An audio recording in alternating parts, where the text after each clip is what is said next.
Hello दोस्तों, स्वागत है आपके मेरे एक न्यू व्लॉग में। कैसे हो आप सब? आई होप सब लोग ठीक होंगे। मैं भी एकदम ठीक हूँ। सो फ्रेंड्स, यहाँ पे मैं फिर हो गई हूँ रेडी।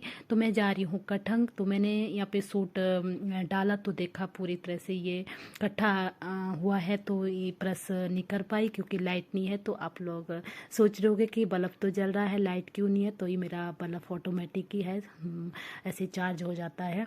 तो यहाँ पे फिर मैंने थैली कर दी है। थैली दीदी का फ़ोन था तो कह रहे थे कि अगर तेरे पास थैली होगी तो थैली लेके आना। तो मेरे पास थोड़ी बहुत थैली पड़ी हुई थी तो मैं लेके जा रही हूँ। तो मैं जा रही हूँ कठंग जीजू के पास। जीजू की तबीयत काफ़ी समय से ख़राब हो रही थी। एक हफ्ते वो हॉस्पिटल में रहे, फिर उसके बाद उनको घर लाया। तो फिर आज मैं उनके पास जा रही हूँ थोड़ी देर के लिए।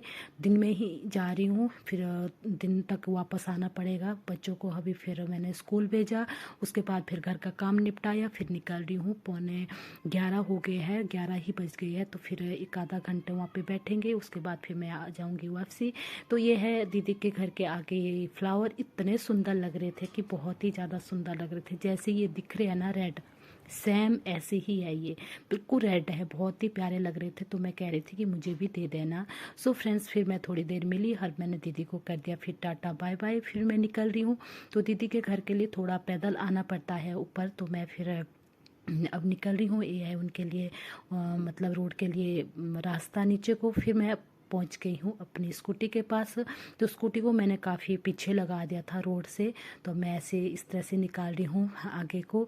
तो अब मैं फिर जाऊँगी यहाँ पे। फिर मैं निकल रही हूँ 2 बजे के आसपास। तो यहाँ पे फिर 2:30 बजे फिर बच्चों की छुट्टी होगी। फिर अब सीधा यहाँ से फिर निकलूँगी, फिर बच्चों को ले जाऊँगी। फिर बच्चों के लिए फिर खाना भी बनाना है। उस समय में फिर जल्दबाजी में मैं काम निपटा के निकल गई थी, खाना नहीं बना पाई। तो फिर मैं पहुंच गई यहाँ पे बच्चों के स्कूल। तब तक फिर बच्चों की भी यहाँ पे छुट्टी हो गई। तो बच्चों को फिर उठाती हूँ, फिर इनको लेके फिर खाना बनाना, खाना खिलाना, फिर थोड़ी देर रेस्ट करेंगे। उसके बाद फिर वही बच्चों का फिर ट्यूशन वगैरह जो भी होता पढ़ने का फिर चलते रहता है ये। तो ये देखो जी, शैतान मेरा यहाँ पे चिप्स उठा रखे और डाल रहा है यहाँ पे टोपी में। कह रहा है कि मम्मी टोपी में डाल दो। अगर आपको मेरी वीडियो पसंद आई तो लाइक शेयर कमेंट ज़रूर करिएगा और मुझे फॉलो भी करिएगा।